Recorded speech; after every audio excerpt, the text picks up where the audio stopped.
ஆரோக்கியம் அவரவர் விருப்பம் அப்படிங்கிற இந்த நிகழ்வு நம்ம இங்கே கிணத்துக்கடவுல நடத்துறதுல ஆர்த்தி அம்மா வந்து ரொம்ப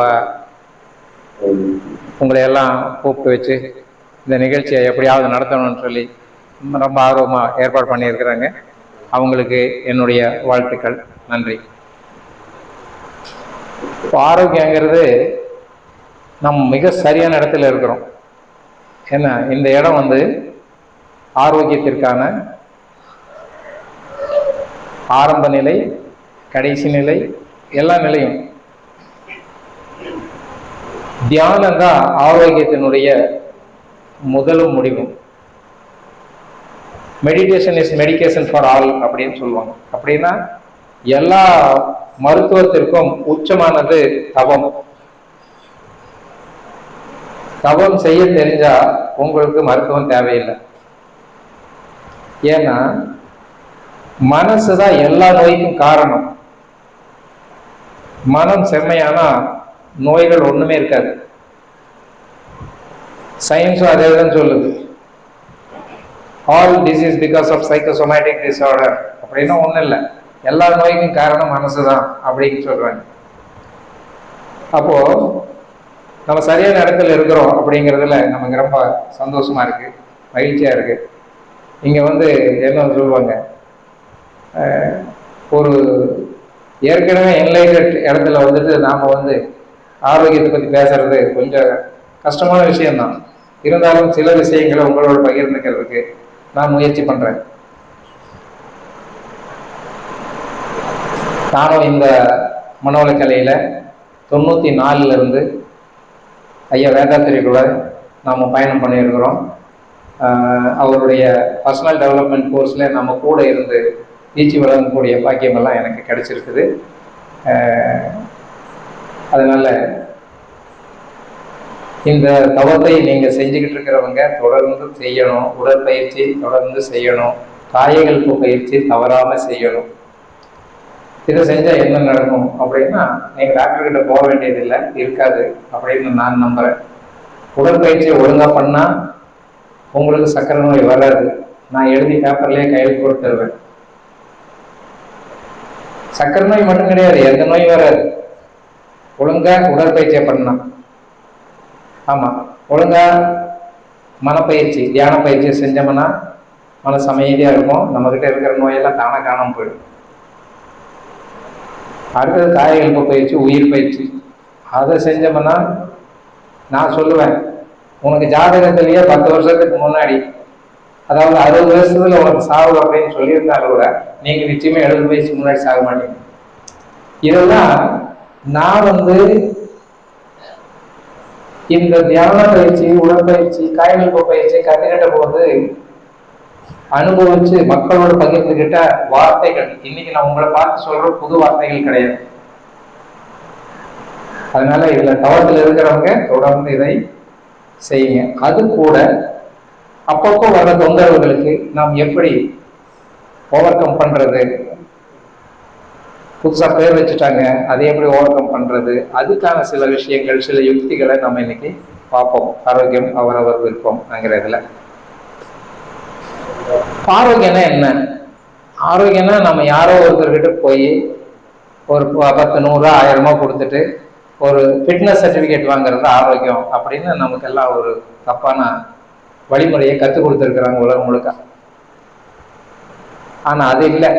ஆரோக்கியங்கிறது நீங்க நல்லா வேலை செய்ய, உங்க உடம்புல மனசுல பலம் இருக்கணும். டெய்லி ஆக்டிவிட்டீஸ்ல சாப்பிட்றதுக்கு, தண்ணி குடிக்கிறதுக்கு தாகமும் பசியும் இருக்கணும். டெய்லியும் யூரின் மோஷன், தூக்கம், இதெல்லாம் நமக்கு எந்த இடைஞ்சலும் இல்லாமல் அதாவது போக்கில் நடந்ததுன்னா நம்ம ரொம்ப ஆரோக்கியமா இருக்கிறோம். அது கூட மக்களோட நம்ம மக்களாக ஐக்கியமா இருக்கணும். யாரையும் வேறுபடுத்தி பார்க்காம, யாரையும் கீழையும் மேலையும் பார்க்காம எல்லாரையும் சமமாக மதிக்கக்கூடிய ஒரு மனநிலை இருந்ததுன்னா நாம ஆரோக்கியமா இருக்கிறோம்னு அர்த்தம். இது எந்த சர்டிபிகேட்லயாவது கொடுக்க முடியுமா உங்களுக்கு? நீங்களா வச்சுக்கலாமா? சொல்லுங்க, இதை சர்டிபிகேட்ல கொடுக்க முடியுமா? நான் இப்ப சொன்னதையெல்லாம் அப்ப சர்டிபிகேட்லாம் போய் தானே. அதுக்கு தான் சொன்னேன், ஃபிட்னஸ் சர்டிஃபிகேட் யாருக்கிட்டையும் கையாண்டக்கூடாது. ஃபிட்னஸ் சர்டிஃபிகேட் நாம தான் கொடுக்கணும். ஒரு வேலை எனக்கு கொடுக்கப்பட்டிருக்குதுன்னா அந்த வேலைக்கு தகுதியானவனா இல்லையா நான் மட்டும்தான் சொல்ல முடியும். அல்லது நீங்க உங்களுக்கு அந்த வேலை கொடுக்கப்பட்டிருக்குதுன்னா அதுக்கு தகுதியானவங்களா இல்லையா நீங்க மட்டும்தான் சொல்ல முடியும். அதனால ஃபிட்னஸ் சர்டிஃபிகேட் யாருக்கிட்டையும் நாம கையாண்டக்கூடாது. அப்போ ஆரோக்கியங்கிறது நம்மளுடைய விருப்பமான விஷயமா இருக்கணும். அதே சமயத்துல நம்மால் மட்டுமே சொல்லக்கூடிய ஒரு விஷயம், நாம் ஆரோக்கியமாக இருக்கிறோமா இல்லையா என்பதை வரையறுக்கக்கூடிய தகுதி நமக்கு மட்டுமே இருக்கிறது. இப்ப இதுல யாருக்கு என்ன கஷ்டம் அப்படிங்கிறது ஒவ்வொருத்தருக்கும் ஒவ்வொரு மாதிரி இருக்கலாம். எனக்கு பசிக்கல, எனக்கு ருசிக்கல, எனக்கு தூக்கம் வரல, எனக்கு வேலை செய்ய முடியல, எனக்கு சரியா மோஷன் போகல, எனக்கு யூரினா போயிட்டு இருக்குது, எனக்கு தும்மலா வந்துகிட்டு இருக்குது. இப்படி ஒவ்வொருத்தருக்கும் ஒவ்வொரு கம்ப்ளைண்ட் இருக்குதுன்னு வச்சுக்கோங்க. இப்ப இதையெல்லாம் நம்ம என்ன நினைக்கிறோம்னா பெரிய பூதாகரமா நினைச்சு இதெல்லாம் நமக்கு வியாதி வந்துருச்சேன்மோ அப்படின்னு சொல்லி நாம வெளியே போய் மருந்து சாப்பிட ஆரம்பிக்கிறோம். சாப்பிட ஆரம்பிக்கிறோமா இல்லையா? அதான் இன்னைக்கு நிகழ்வு. ஆமா, ஆரம்பிக்கிறோம். சரி, அப்படி சாப்பிட்டா அந்த நோய் சரியா போச்சா? அப்படி சரியானவங்களை யாரையாவது பார்த்துருக்குறீங்களா அப்படின்னா இல்லைங்க, அது கூட சின்ன 2-3 நோய் வந்துருச்சுங்க. ஒண்ணுக்கு நிக்காம போச்சுன்னு சொல்லி சக்கரை நோய்க்கு மாத்திரை சாப்பிட்டுங்க, இப்போ பிபி வந்துருச்சுங்க. அப்புறம் அது போக கொஞ்சம் கிட்னி கூட அப்பப்போ பார்த்துக்கோன்னு சொல்றாங்க, ஹார்ட்டையும் அப்பப்போ பார்த்துக்கோன்னு சொல்றாங்க. அப்படின்னு என்ன அர்த்தம்? அதுவும் சேர்ந்து வரப்போகுதுன்னு அர்த்தம். அப்போ மருந்து சாப்பிட்டா நோய் போகாது, நோய் வரும். ஏன் அப்படின்னு கேட்டீங்கன்னா மருந்துன்னா என்ன, நோய்னா என்ன அப்படின்னா நமக்கு விளக்கம் தெரியணுமா வேண்டாமா? முதல்ல மருந்துன்னா என்னன்னு பார்த்துருவோமா? நம்மள என்ன நினைச்சிட்டு இருக்கிறோம், மருந்துன்னா அந்தந்த நோய்க்கு அந்தந்த மருந்து இருக்குதுங்கோ அப்படின்னு நம்ம நம்பிட்டு இருக்கிறோம். அப்படிங்களா? அப்படி இல்லைங்க. ஒரு நோய்க்கு ஒரு மருந்து பல நோய்கள் உண்டாகுதுங்கோ அப்படின்னு டாக்டர் B.M. வெங்கடேஷ் சொல்லியிருக்காருங்க. அவர் யாருன்னு கேட்டீங்கன்னா பத்ம விபூஷணன், கார்டியாலஜிஸ்ட், உலகத்திலேயே தலை சிறந்த இருதயமுள்ள இருதய மருத்துவர். அவர் நம்ம ஆலியார்ல வந்திருக்காருங்க. ஆமாங்க. அப்போ அவரே என்ன சொல்றாருங்க, நான் கொடுக்குற ஒவ்வொரு மருந்து உனக்கு பல நோய் உண்டுவாக்க முடியா அப்படின்ற. அப்போ மருந்தால நோய் போகாது. ஏங்க போகாது அப்படின்னா அந்த மருந்து நாம நினைக்கிற மாதிரி அது ஒண்ணு அமுதம் கிடையாது. எல்லா மருந்து மாத்திரைகளினுடைய அந்த பேப்பர் மேல எழுதி வச்சிருக்காங்க. என்ன எழுதி வச்சிருக்காங்க? பயன்படுத்திடாத, ஆபத்து, வார்னிங், ஷெட்யூல் அப்படின்னு எழுதியிருக்கு. யாருக்குங்க? காமன் பெலோஸ், அதாவது பொதுமக்களுக்கு, ஆரோக்கியமானவர்களுக்கு, திடகாத்திரமானவர்கள், நீங்கள் இதை சாப்பிட்டு விடாதீர்கள் அப்படின்னு எழுதியிருக்கு. உண்டா இல்லைங்களா? எந்த மாத்திரை வேலையாவது இதை குடும்பத்தோடு வாங்கி சாப்பிடுங்கள் அப்படின்னு எங்கேயாவது எழுதியிருக்காங்களா? ரொம்ப நல்லதுங்க, நீங்க பையோடு வாங்கிட்டு போங்க, பை நிறையா, எல்லாத்துக்கும் ஒரு பை கொடுங்க, மீட்டிங்ல கூட கொடுங்க அப்படின்னு சொல்லியிருக்காங்களா? இல்லவே இல்லை. ஏன்? விஷம். அப்போ விஷம் நல்லா இருக்கிறவன் சாப்பிட்டாலே சீக்கிரம் செத்து போயிடுவான்னு சொல்றீங்களே, ஏற்கனவே நோய் இருக்கிறவன் சாப்பிட்டா சீக்கிரம் பரவாயில்ல போய் சேர்ந்துருவாரா இல்லையா? அப்ப அவருக்கு என்ன ஆகும்? அப்போ விஷம் சாப்பிட்டா நோய் போகுங்கிறது எவ்வளவு பெரிய மூட நம்பிக்கையின் நோய் உச்சம். சரிதானுங்களா? அதனாலதான் எந்த நோய் போறது இல்லை. மாத்திரை சாப்பிட்ட பின்னாடி யாருக்காவது நோய் போயிருக்குதுங்க? சக்கரை நோய் போனதை பார்த்துருக்குங்க? நான் பார்த்தது இல்லைங்க. சக்கரை, பிபி நோய், நெஞ்சு வலி, ஆள் வேணா போயிடுவாங்க, நோயெல்லாம் போகாது. அப்போ எந்த மாத்திரையும் எந்த நோயையும் சுகமாக்காது. ஏனென்றால் விஷத்தால் நம் நோய்களை போக்கும் சக்தி இல்லை. சரி, இது விஞ்ஞானம். சட்டம் என்ன சொல்லுதுன்னு பார்ப்போம். சட்டத்துல பாருங்க, சில சட்டங்கள் எழுதப்படாத சட்டம், சில சட்டம் எழுதப்பட்ட சட்டம். இப்ப நாம இங்க வரோம்னா எல்லாம் செல்போனை சைலண்ட்ல போட்டுக்கோங்க, இது எழுதப்படாத சட்டம். கவனமா பாருங்க, கவனமா கேளுங்க, இது எழுதப்படாத சட்டம். யாரும் சட்டம் போடாதீங்க, இது எழுதப்படாத சட்டம். எழுதப்பட்ட சட்டம் மருத்துவத்தை பற்றி பார்ப்போம். எழுதப்பட்ட சட்டம் என்ன எழுதி இருக்குது?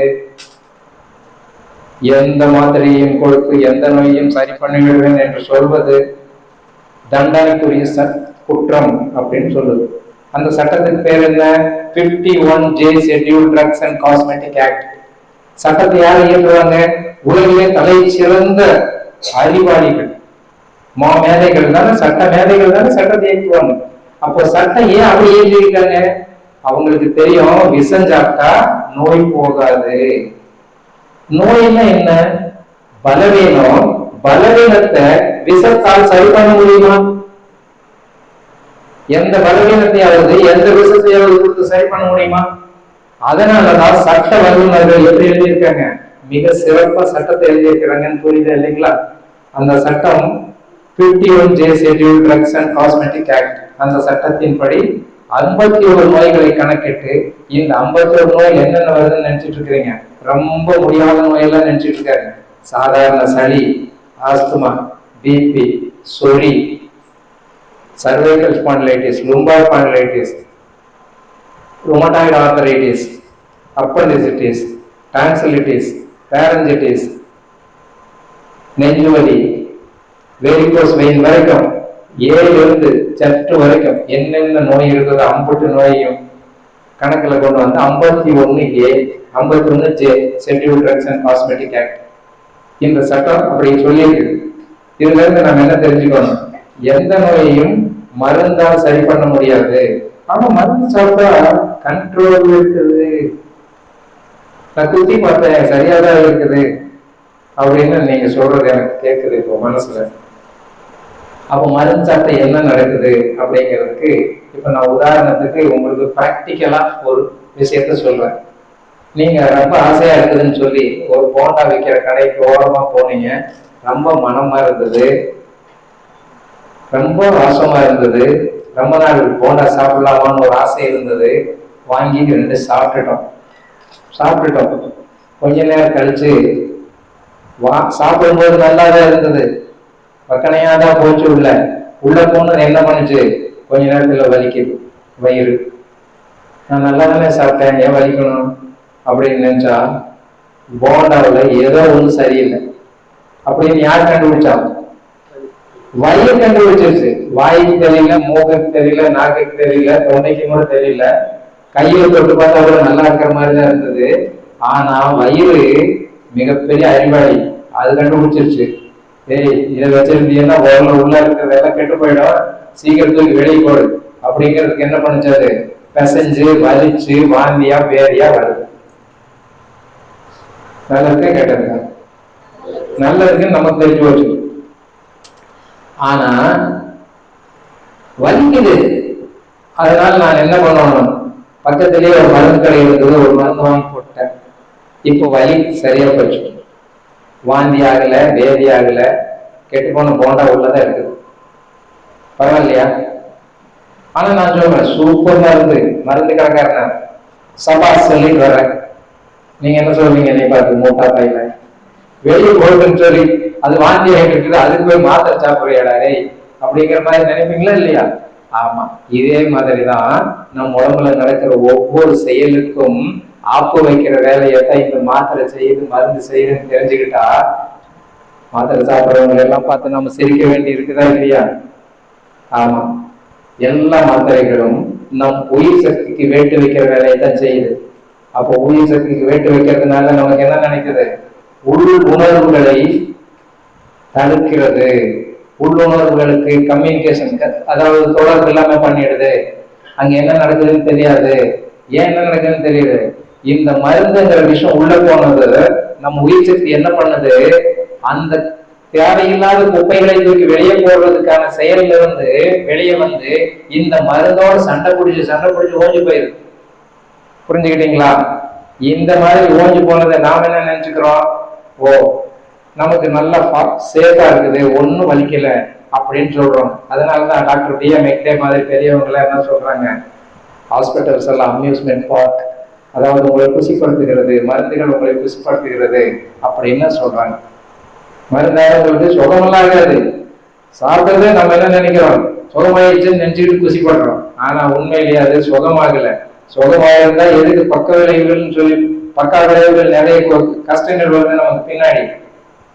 சாதாரணமா பாருங்க, ஆஸ்துமா மாத்திரை சாப்பிட்டீங்கன்னா சொல்லி வந்துடும், சொல்லிக்கு ஆயில்மெண்ட் போட்டீங்கன்னா ஆஸ்துமா வந்துடும், உண்டா இல்லைங்களா? சர்க்கரைக்கு மாத்திரை சாப்பிட்டா பிபி வந்துடும், பிபிக்கு மாத்திரை சாப்பிட்டா சர்க்கரை வந்துடும், ரெண்டுக்கு மாத்திரை சாப்பிட்டா இருக்கிறது எல்லாம் வந்துடும்.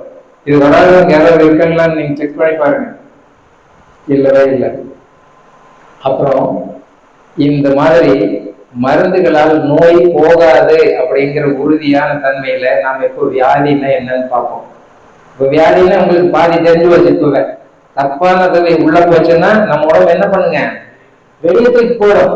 அப்ப வெளியே தூக்கி போடும்போது நமக்கு புரிதல் இருந்தா அது கூட ஒத்துழைக்கும், புரிதல் இல்லைன்னா அது கூட சண்டை பிடிக்கும். சண்டை பிடிக்கிறத மருத்துவம் பண்றது, மருத்துவம் பண்றது சண்டை பிடிக்கிறது தானே. ஆமா, மருந்து போட்டு என்ன பண்றோம், உயிர் சக்தியை பலவீனப்படுத்திடுறோம். அப்ப என்ன ஆகுது, ஓ கம்ஃபர்ட்டா இருக்கிறோம், சுகமா இருக்கிறோம் அப்படின்னு நாம நினைச்சுக்கிறோம். ஆனா உண்மையிலேயே அப்படி இல்லை. அதுதான் பெரிய பிரச்சனையை பின்னாடி கொண்டு வந்து சேர்த்தது.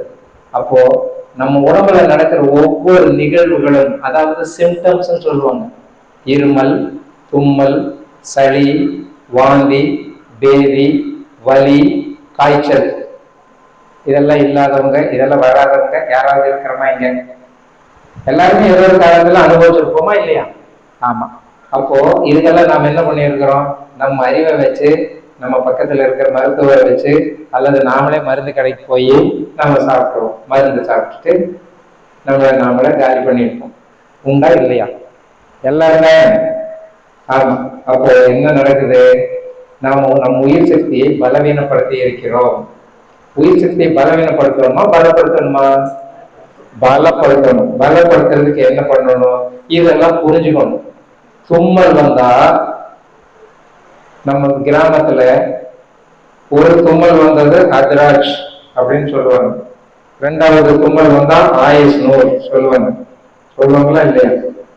அப்படின்னு என்ன, ரெண்டு தும்மலுக்கு வந்து தகுதி இருந்துச்சுன்னா நீ 100 வயசு வாழ தகுதியானவனா அப்படின்னு நம்ம பெரியவங்க சொல்லியிருக்காங்க. இப்ப நாம என்ன சொல்றோம், தும்மலையா உனக்கு அலர்ஜி வந்துருச்சாமா, அதனால நீ அலர்ஜிக்கு மாத்திரை சாப்பிடு. எதுக்கு? கிட்னி காணாம போறதுக்கா? புரிஞ்சுக்கணுமா வேண்டாம்?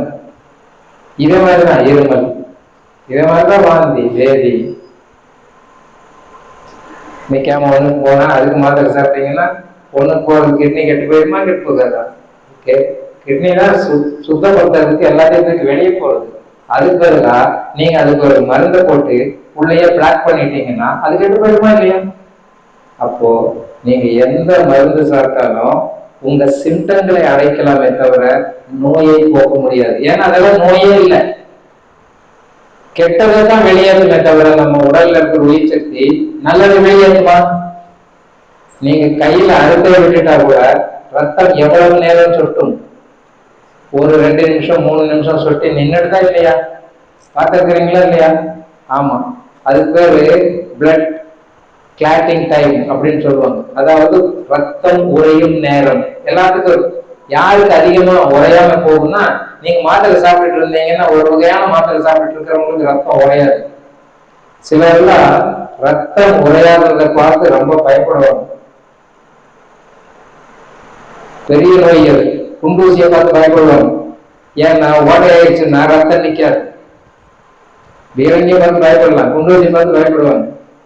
விக்டோரியா ராணி, இங்கிலாந்துடைய ராணி குண்டூசியை பார்த்து பயப்படுவாங்க. நாம நினைச்சிருப்போம் அவங்க எல்லாம் பீரங்கியை பார்த்தாலே பயப்பட மாட்டாங்க. அல்ல, குண்டூசியை பார்த்து பயப்படுவாங்க. ஏன்னா அவங்களுக்கு அந்த நோய் இருக்குது.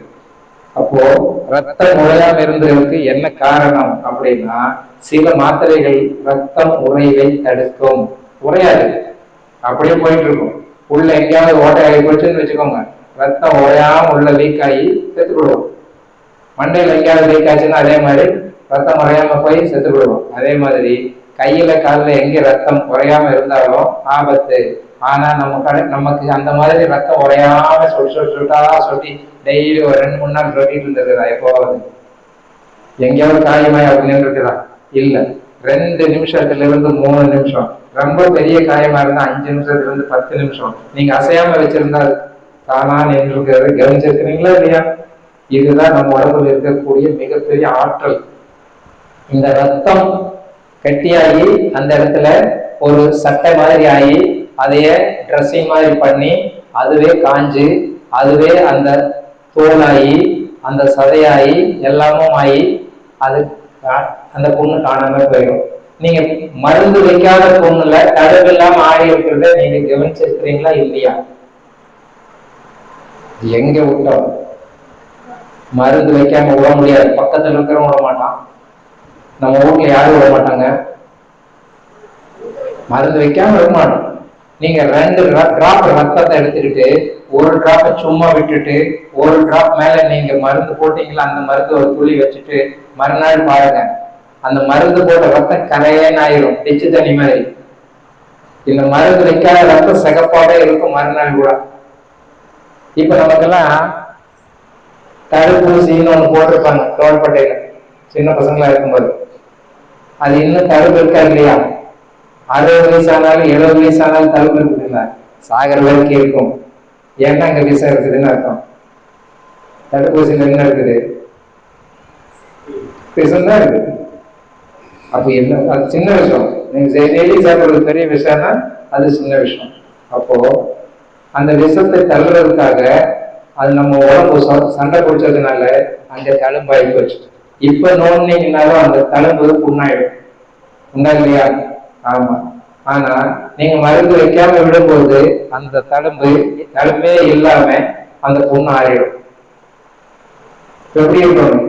நம்ம காரில் ஒரு அடிபட்டுருச்சு, இந்த லோக்கல்ல இந்த பக்கத்துல இருக்கிற டிங்கர் கிட்ட பெயிண்டர் கிட்ட கொடுத்து அடிச்சுடு, ஏதோ 1-2 அடிச்சுடுப்பா அப்படின்னு சொல்லுவீங்களா? இல்ல இல்ல, நான் எங்க கார் எடுத்தனோ அங்கேயே கொண்டு போய் விட்டு நல்லா ஒரிஜினலா பக்காவா பெயிண்ட் பண்ணி அந்த டென்ட் எல்லாம் எடுத்து பெயிண்ட் பண்ணி கொடுக்கணும் அப்படின்னு நினைப்பீங்களா? வாங்கின இடத்துக்கு தான் போகணும். அது மாதிரி வாங்கின இடம் எதுன்னா மருந்து இல்லாத இடம். புரிஞ்சுக்கிட்டீங்களா? நம்ம ஒரிஜினல் வேலைன்னா என்ன பண்ணணும்? விஷம் ஒன்றும் போகாம பார்த்துக்கணும். அப்போ அந்த நேரத்தில் வலிக்காதானா வலிக்கும். எப்படி வயிற்றுல இருக்கிற போண்டா வெளியே வரும்போது வலிச்சதா இல்லையா? அது மாதிரி நமக்கு காயப்பட்டா ஒரு 5 நிமிஷம் 10 நிமிஷம் வலிக்கும். ஏன் வலிக்குது? நீங்க வலிச்சாக்கா எங்கேயும் அங்கெங்கேயும் வேட்டு பார்க்காம ஓடாம திரும்பி அதே வேலையை செய்யாம ஓய்வு கொடுப்பீங்க. ஓய்வு எடுத்தாதான் அந்த பொண்ணு வேகமா ஆடுறதுக்கான சக்தியை உயிர் அங்க செலுத்த முடியும்.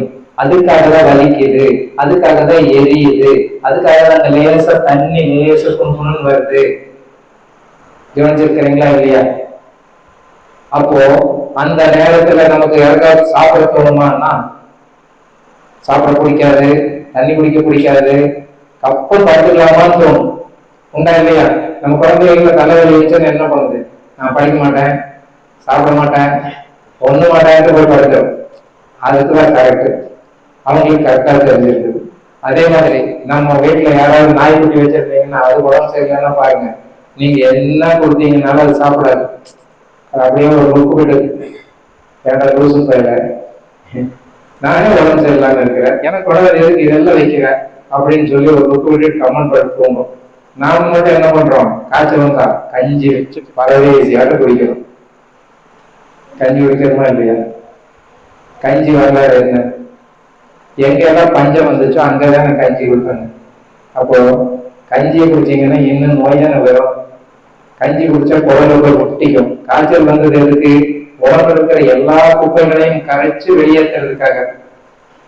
அந்த குப்பையெல்லாம் வெளியே இருக்கிற நேரத்துல நீங்க கஞ்சிங்கிற பேஸ்ட் உள்ள தள்ளீங்கன்னா வெளியே வரும். தீராத சிக்கல் வந்துருச்சா இல்லையா?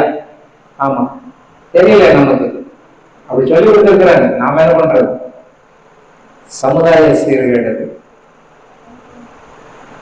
குற்றவாளி பாவி என்று யாரும் இல்லை உலகில், குறைகளுக்கு காரணமாக பழைய சமுதாயம். கற்றிடுவோம் புதிய கல்வி. அந்த கல்வியில இது அந்த பழைய கல்வி போட்டுட்டு இனிமேல் கஞ்சியை வரலாறு மூலம் கண்டுபிடிங்கள். கஞ்சி சாப்பிட்டா ஆயுதராதுன்னு எல்லாத்துக்கும் தெரியும். அது மாதிரி உள்ளதையும் முதல்ல போய் ஒட்டிக்கிடுச்சுன்னா என்ன ஆகும்? வெளியே வராது. அது வெளியே வரணுங்கிறது தான் காய்ச்சலாயிடுச்சு, சூடாயிடுச்சு, கருக்கி வாந்தியா வேலையா எல்லாம் வெளியே தள்ளிட்டு இருந்தது.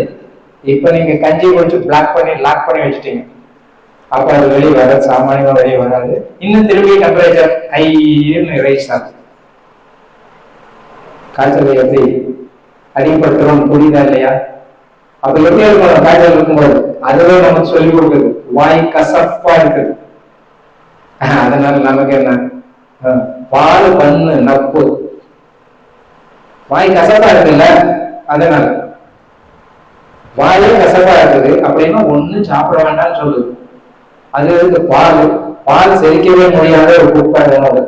அந்த குப்பை உணவை ஜுரம் இருக்கும்போது சாப்பிட்டா ஜுரம் என்ன ஆகும்? வேற பேர் வச்சிருவோம் ஜுரத்துக்கு. இப்பதான் 2019 வந்து அந்த பேர் கூட வச்சிடுவோம். அதனால அதெல்லாம் நமக்கு வேணுமா? ஜுரங்கிறது உங்களை பாதுகாக்க வந்த மிகப்பெரிய ஆற்றல், உங்களுடைய உயிர் சக்தியினுடைய உச்ச நிலை ஆற்றல் தான் ஜுரம். அப்ப இந்த ஜுரம் வரும்போது வாய் கசப்பா இருக்கும், வாசனை தெரியாது, தொண்டை வலிக்கும், எல்லா ஜாயிண்ட்ஸும் வலிக்கும், கண்ணு திறக்க முடியாது, கம்மன் படுத்துக்கலாமான்னு தோணும். அதுதான் கரெக்ட். அதை விட்டுட்டு அந்த டிவி கொஞ்ச நேரமா அது போடக்கூடாதா அப்படின்னு உன் கண்ணே திறக்க முடியல, டிவி பார்த்து என்ன பண்ண போற? பண்றீங்களா இல்லையா? ஆமா. அப்போ ஜுரங்கிறது உங்க உடம்புல இருக்கக்கூடிய உச்சபட்சமான உயிர் சக்தியினுடைய எதிர்ப்பு சக்தி வேலை. Fever is nothing but the highest immune system's reflection. இது மெடிக்கல் புக்ல இருக்குது. நோய் சக்தியின் உச்சகட்ட வேலையை தான் ஜுரம். அப்ப உச்சகட்டமா ஒரு வேலை செஞ்சுட்டு இருக்கும்போது ஜுரத்துல நம்ம உயிர் சக்தி, நம்ம அதுக்கு மருந்துங்கிற விஷத்தை கொடுத்து அதை உடைச்சு உலையில போடுற மாதிரி அந்த ஜுரத்தை காலி பண்றது, விஷங்கள் வெளியே போகாம, அழுக்குகள் வெளியே போகாம தடை செய்யற ஒரு வேலையை தான் நம்ம செய்யறோம். எந்த மருந்து எடுத்தாலும் ஜுரத்துக்கு இதுதான் நடக்குது.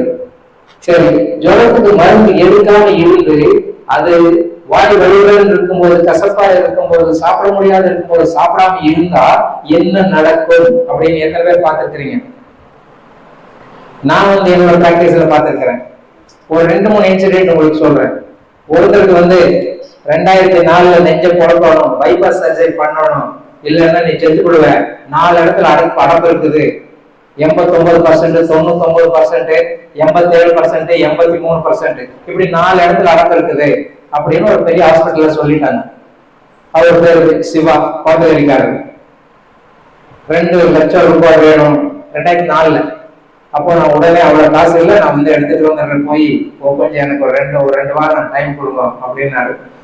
சரின்னு அனுப்பிச்சு வச்சாங்க. இன் மீன் டைம் இங்க வராரு, நம்மளை பாக்குறாரு. பார்த்தது மறுநாள் ஜுரம் வந்துருச்சு. 7 நாள் ஜுரம் போகவே இல்லை. 7வது நாள் ஜுரம் தானா போயிடுச்சு. இப்ப டெஸ்ட் பண்ணி பாக்குறாங்க, ஒண்ணுமே இல்லை, பிளாக்கேஜ் இல்ல. 89%, 99%, 83%, 87% எல்லாமே காணாம போயிடுச்சு. எப்படி போயிடுச்சு? யார் காணாம இருக்கனா அப்படின்னா அந்த ஜுரம். புரியுதா இல்லையா? சூடு கொஞ்சம் இல்ல. இப்போ நம்ம கிராமத்துல வெள்ளாடி வைக்கிறதுன்னு ஒண்ணு இருக்குதா இல்லையா? ஏன் அவ்வளவு போறீங்க? எல்லார் வீட்லயும் வாஷிங் மெஷின் இருக்குதா இல்லையா? அதுல டெம்பரேச்சர்னு ஒண்ணு இருக்குதா இல்லையா? இருக்குதுல்ல. எதுக்கு வச்சிருக்கிறாங்க டெம்பரேச்சர்? ஃபேஷனுக்கா? அழுக்கு போகலன்னா டெம்பரேச்சர் கொஞ்சம் அதிகமா வைக்கணும். 60ல வச்சோன்னா அழுக்கு போயிடும். அப்ப சூடு பண்ணாதான் அழுக்கு போகும். ஒண்ணு வேண்டாம், நீங்க பால் டம்ளரை ஒரு நாள் கழுவாம வச்சுட்டு மறுநாள் கழுவுனீங்கன்னா சாதாரணமா போகுதா? போகாது. அப்ப சுடுதண்ணி விட்டு கழுவி பாருங்க, டக்குன்னு கிளீன் ஆயிடும். உண்டா இல்லையா? ஒரு நிலத்துல ஏதாவது சார்ஸ் கீஸ் ஏதாவது கொட்டி போட்டீங்க, சாதாரணமா தொடச்சா போகல, சுடுதண்ணி போட்டு தொடச்சா போகுதா இல்லையா? இதே டெக்னிக் தான் நம்ம உடம்புக்குள்ள நடக்குது. நம்ம உடம்புக்குள்ள பார்த்துதான் அந்த டெக்னிக்கை அங்க அப்ளை பண்றோம். நம்ம கேமராவை யாரு கண்டுபிடிச்சான்? கண்ணு பார்த்தானே கண்டுபிடிச்சான். மைக் யாரு கண்டுபிடிச்சான்? காது பார்த்தானே கண்டுபிடிச்சான்.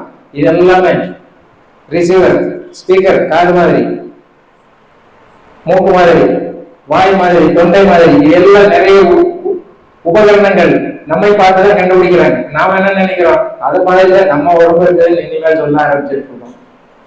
அப்ப பார்த்துக்கோங்க, ஜுரம் வந்துச்சுன்னா உடம்புக்குள்ள இருக்கக்கூடிய தேவையற்ற அழுக்குகளை கரைத்து துப்பக்கூடிய ஒரு விஷயத்தை செய்து கொண்டிருக்கிறது பேர் தான் ஜுரம்.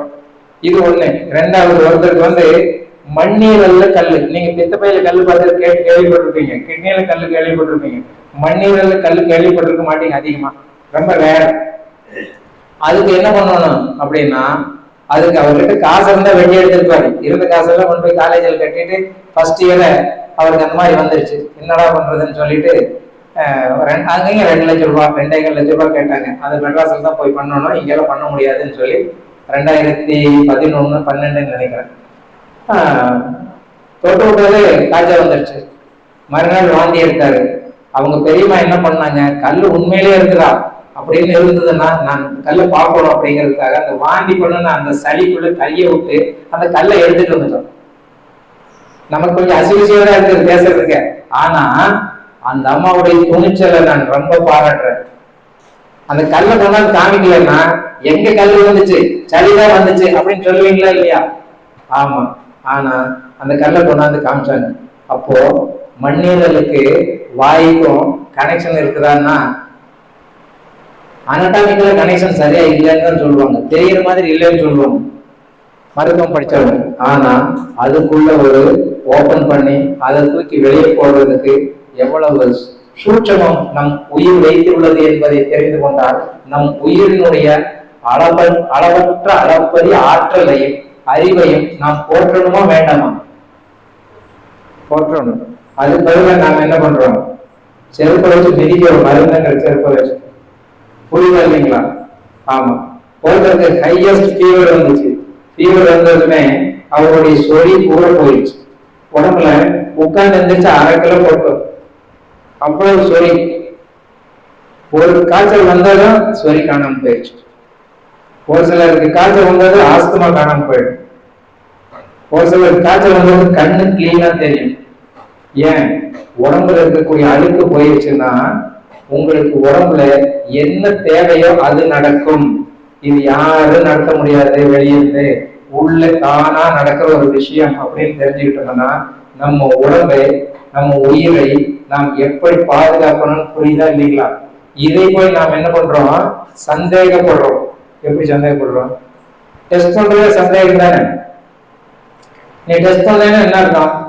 என் பையன் நல்லா படிக்கிறானான்னு நான் டெஸ்ட் பண்றேன்னு வச்சுக்கோங்க, என் பையன் மேல எனக்கு சந்தேகம் தான் இருக்கும். கரெக்ட் தானே? அதே மாதிரி தான் என் உடம்பு மேல ஒரு சந்தேகப்பட்டதான் நான் குத்தி பார்ப்பேன். பார்ப்போமா இல்லையா? குத்தி பார்க்கறேன்னா ஒழுங்கா வேலை செய்யறா இல்லையான்னு பாக்குறது தானே. கரெக்ட் தானே? ஆமா. சரி, எப்படி ஒழுங்காக வேலை செய்யுதுன்னு நான் எப்படி நம்புறது? எல்லாருமே அந்த கேள்வி இருக்குதா இல்லையா? இப்ப நான் சொல்லி தர்றேன் அது எவ்வளவு அழகா வேலை செஞ்சுட்டு இருக்குதுன்னு. இதெல்லாம் நம்ம நோய் வந்தாதான் நம்ம கண்டுபிடிக்க முடியும், இல்லைன்னு கண்டுபிடிக்க முடியாது. அப்படி நோய் வராமையே கண்டுபிடிக்கிறதுக்கு நான் உங்களுக்கு ஒரு யுக்தி இருக்குது. நீங்க என்ன சாப்பிட்டாலும், வேதாத்திரி மகரிஷி சொல்லுவார், நீங்க என்ன சாப்பிட்டாலும் ரத்தமாக, சதையாக, கொழுப்பாக, எலும்பாக, மஜையாக, வித்தாக, ஏன் முடியாக கூட மாறிக்கிட்டு இருக்குதா இல்லையா? இதை யாராவது மாத்திரவங்க இருக்கீங்களா? நான் உட்காந்துங்க 4 முடி பண்ணுங்க, எங்க எந்திரிச்சு சொல்லுங்க. யாராவது பண்ண முடியுமா? ஒன்னே பண்ண முடியாது, முடியவே பண்ண முடியாது. அப்புறம் ரத்தம் பண்றது, ரத்தம் தான் எல்லாத்தையும் பண்ணுது. அந்த ரத்தத்தை உண்டாக்குற ரசம் தான் எல்லாத்தையும் பண்ணுது. அந்த ரசத்துக்கு அறிவு கொடுக்கிறது, ஆற்றலை கொடுக்கிறது யாரு? நம் உயிர் சக்தி. அப்ப அது ரொம்ப கரெக்டா பண்ணிட்டு இருக்குதா இல்லைங்களா? அப்ப அது கரெக்டா பண்ணிட்டு இருக்குதுன்னு தெரிஞ்ச பின்னாடி நம்ம ஆராய்ச்சி பண்ணோம்னா நமக்கு ஏதோ கூறு எடுத்து போச்சுன்னு அர்த்தம். உண்டா இல்லைங்களா? நம்ம கூரோடு இருக்கணும். நம் கூரோடு இருக்கும், உயிரோட உடலோடு இருக்கும் அனைவரும் நம் அறிவிலும் கூரோடு இருக்க வேண்டும். கூறுனா மிகவும் கூர்மையான அறிவுன்னு அர்த்தம் இல்லைங்களா? அப்போ இந்த சந்தேகம் வராம இருந்துருச்சுன்னு வச்சுக்கோங்க, நம்ம எல்லாம் கூடா இருக்கிறோம்னு அர்த்தம். சந்தேகம் வந்துருச்சுன்னா கூறு கட்டு போட்டோம்னு அர்த்தம் ஆச்சுங்களா? சரி, அப்ப ஏன் வலிக்குது, அப்ப ஏன் வியாதி வருது, அப்ப ஏன் சளி வருது, அப்ப ஏன் தும்மல் வருது, இருமல் வருது அப்படின்னு நீங்க கேள்வி கேட்கலாம்.